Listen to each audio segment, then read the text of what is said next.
Hey folks, what's going on? Justin Masson here with Nintendo Dads. And ladies and gentlemen, I've been playing Disney Illusion Island for just over 2 weeks. I've completed the game, so I'm going to share with you my thoughts on the game and my 5 favorite things that you need to know before you jump in. So, let's get started. Here we go!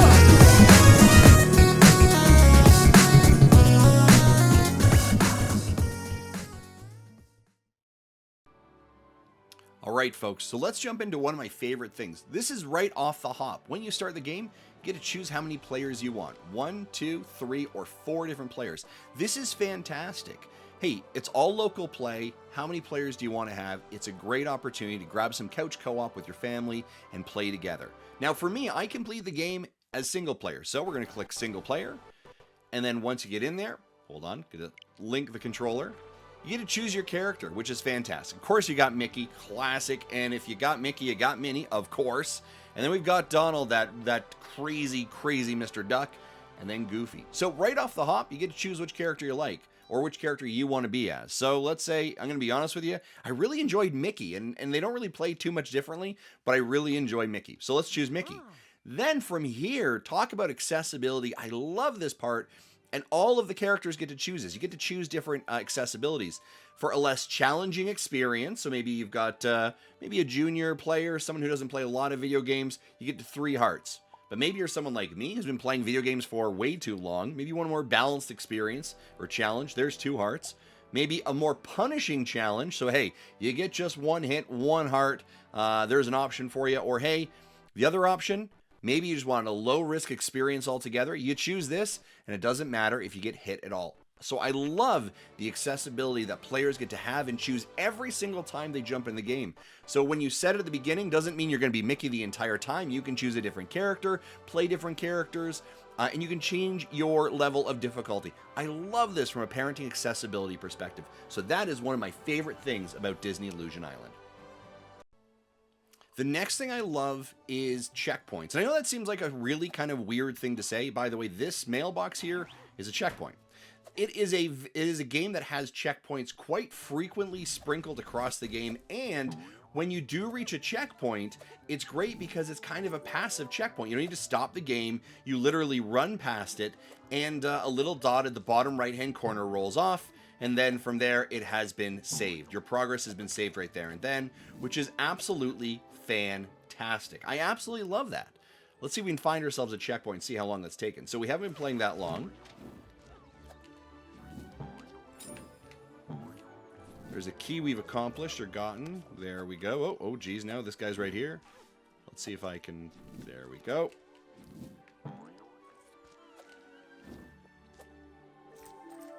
There it is. There's our checkpoint. We walk right past it. Boom. And you see how quickly it shook off. It saved. Moving forward. Now, this is actually kind of a really cool other spot right here. We've saved the checkpoint right there. I have just... So you'd think any progress after that would be lost. Well, interestingly enough, watch this. Remember how I collected those kind of shiny things? Now I'm dead. This is another part I love, actually. Look at how quickly we're loading back in the game. Boom, there we are. There's the checkpoint. Remember how a couple moments ago those silver glittery items were there? They're gone. But yet I had the save back there. So it's actually a way of doing like this almost like progressive smart saving. I've saved there. I actually accomplished or grabbed a couple collectibles there. Doesn't matter. That the collectibles are immediately saved and I can continue to progress along. And again, did you see how quickly I died? Well, not how quickly I died, but when I died, how quickly I got back in the game. It was super quick and fluid, right?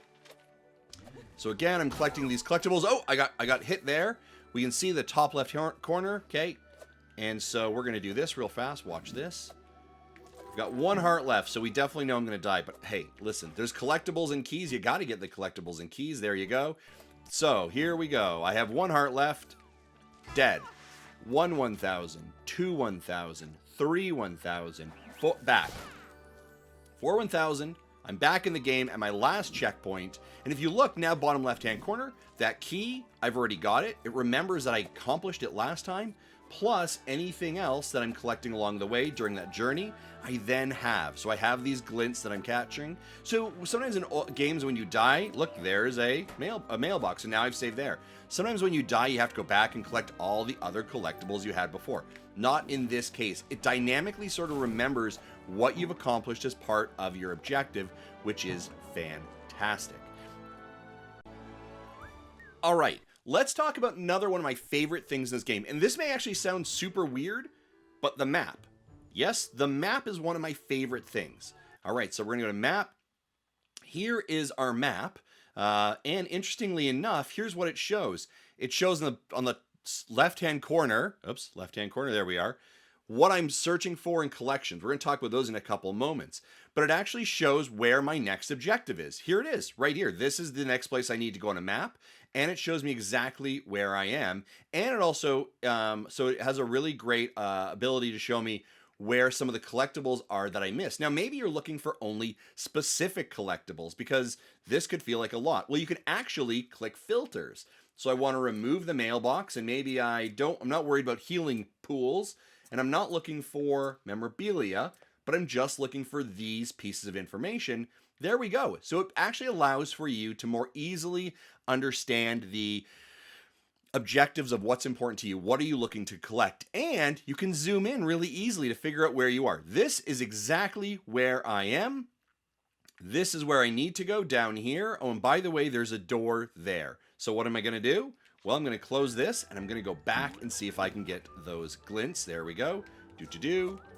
So I love the fact that the map allows for you to very easily accomplish what you're looking for. Now, actually, let's talk a little bit more about how that map works and your objectives, because they set the objectives really, really well. And here we go. I'm going to grab a couple of those glints that I was talking about. The game does a great job of really progressively showing you your objectives as you are... Oh, there we go. I got hit. As you're moving along. So let me show you what I mean by that. I'm grabbing these glints. Now, the glints are collectibles, and we're going to talk about that in a couple of moments. But here we go. We're going to keep moving. Oh, look, there's another checkbox. Remember that one? Did you see how it loaded in the bottom right-hand corner? Just a quick little... Oh, there we go. Quick little circle goes, showing that it has been indicated or showing that it has been saved. So I'm going to go this way. You're like, holy cow, Justin. We've seen this already. I know. But watch this. We're going to come down to... Check my map. Oh, I almost went right past it. Here we go. Here's our door. Opening the door. Boom.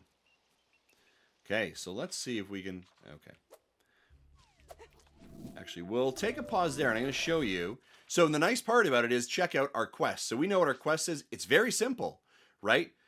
Look for a way to travel higher. And so that is exactly what has been checked for us. That is our task. And so it's easy and able to understand. And by the way, the moment you pass that task, it will flip right over and show you the next one as well.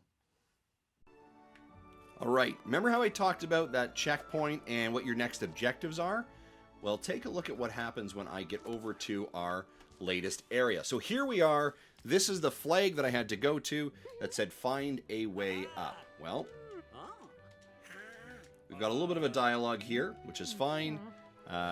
Because what's happening, one of the great parts, this game is very much a Metroidvania game, which means that you require specific skills or abilities to be able to move forward. Well, this character here, Maisie, is the one who provides you those upgrades and those abilities for you to move forward in the game. So you see Maisie at various points throughout the game to allow you to upgrade your abilities to move forward to unlocked areas as well. So we'll give it a couple seconds here, and there we go. Maisie is giving us some of our tools, in this case, a pencil for Mickey. Oh boy, on point, right? So we see that. I'm going to just, going to kind of speed through this here. I want to show the point. So now Minnie gets a device. Goofy gets a different one. So Goofy in this case gets a fork. And of course, what does Donald get? Well, Donald gets, well, a plunger, of course. A plunger is quite funny for this, but let's see what happens here. Yep, we've got our things. We'll see Maisie at other points, again, to update it. Now, go and reach the gates of the town. The views are beautiful. Maisie's going to disappear. Fantastic. Thanks, Maisie. A little bit of a dialogue between the characters. Perfect, not a problem. Ability is unlocked. Wall jump, which means now we have the ability to go to new areas. And Watch this. Boom, objective completed. Scratches it out. View our new quest, and here is our new quest. So once you've completed, new quest is there. We can go straight to our map, and we can see that this is our next spot we need to go to. So it does a great job of being very intentional about where you have to go, which is something I love as a gamer, but I also love it as a gamer who has kids who want to know, where do I go? What's the next thing I have to accomplish? That is what you need to accomplish. That is where you need to go, which is a great feature in the game. I absolutely love it. All right, so let's talk about collections. So not only have you got the main game that you're playing through, but Disney Illusion Island is full of collections and things for you to grab that actually tell a really great story about Disney and the history of it, and get to know more about the game as well. So there's tokens, and so they are literally kind of like summaries of the characters that you end up meeting. And so they're kind of like cards that you end up collecting or have to discover. So you can see a couple of mine here. I don't want to go too far because I don't want to spoil it for you. So there's that you collect. Then there's Mickey memorabilia, which are things that you find throughout the game, and it tells you about, like, here's SteamWorld Willie, and there are 3 in this case. There's Peg Leg Pete, Mickey Mouse Black and White, and the Helm. And so you actually get to kind of go through and see a little bit more about Disney history and some of the items or some of the illustrations, like Ghost here from Lonesome Ghosts of 1937. The Sorcerer's Apprentice, the Bucket, the Broom, right? There are all of these kind of collectibles in these categories that allow for you to kind of really get an interesting history or look at Disney. Mickey and the Beanstalk, 1947, Willie the Giant, the Jack outfit, the harp. So just some really kind of cool Mario, I apologize, Mickey Mouse and Disney information, which is super cool. The Glint rewards are really cool as well. I'm going to quickly... Oh, hold on a second. I'm going to quickly do this. So throughout the game, you are collecting these glints, which are these little silver balls. And as you collect them, you get to reveal pictures, and you kind of cash them in, and they show more and more of pictures of places within the game that are beautiful artist depictions of it. So it's kind of a cool collectible that you get to go through as well. You can see in this case, I have 2,359 collected, but I require a fair bit more to actually fully unlock the very last ones that I need as well. So lots of collectibles there. There are abilities and items that you could collect. I'm not going to show you these because I don't want to ruin the surprise for you about what there is within the game. And then accomplishments. So there are tons of accomplishments to go through and grab as well. So if you like accomplishments, you like those kind of check boxes, you can go through and grab tons of them to check off. Now, there are a couple that I have not completed, so shame on me as well. So those are a couple things that I really, really enjoy about the game. A couple of the things that I'm going to say as well. Remember how we talked about the map? Oh yeah, the map, it goes. It is a big game with lots of areas to do. Here's another thing that I really enjoy, and I'm going to share this with you as well, is that later in the game, you get to fast travel, which is fantastic for if you like those collections, you want to go back and grab those things that you're missing. Much later in the game, you have the ability to fast travel kind of near the end to be able to collect these things. So you can see in this case that, hey, if I fast travel over here, there is a glint that I can capture or I can grab. So if you are, again, a person who likes collecting and you're like, oh my gosh, I need to 100% each and every single one of those areas, but there's so much of the map to go get, you have the ability later to go back and get it. So again, for a collections perspective, absolutely love it. All right. So let's go back to the final kind of thoughts on Disney Illusion Island. Well, if you haven't been able to tell right now, I loved it. I absolutely loved it. It was a fantastic time. I enjoyed every single moment with it. A couple things I want to share with you as well. It took me just over 70. I apologize. Just took me over 7 hours to complete the main story, but I only collected about 78% of all of the collectibles that I could have got. So definitely allowing me to go back and get a lot more collectibles. Another thing that I want to mention here, it gives you the feeling very early on, or maybe as you looked at my footage, boy, that doesn't seem like a super hard game. A couple of enemies I have to avoid, a couple jumps, a couple abilities. This doesn't seem super difficult. I'm going to tell you right now, folks, it scales. Boy, does it scale. as you continue to jump in further into the game, the difficulty level absolutely goes up. Did I die? Yeah, a lot of times, a plenty amount of times did I die in this game because the difficulty definitely got there.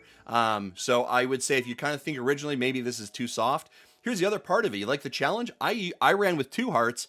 Go down to 1 heart, see what happens. You will definitely be challenged by this game. It allows for the scalability. Here's another thing that I kind of thought was a bit weird at first, but man, did I absolutely love it. There is no combat in this game.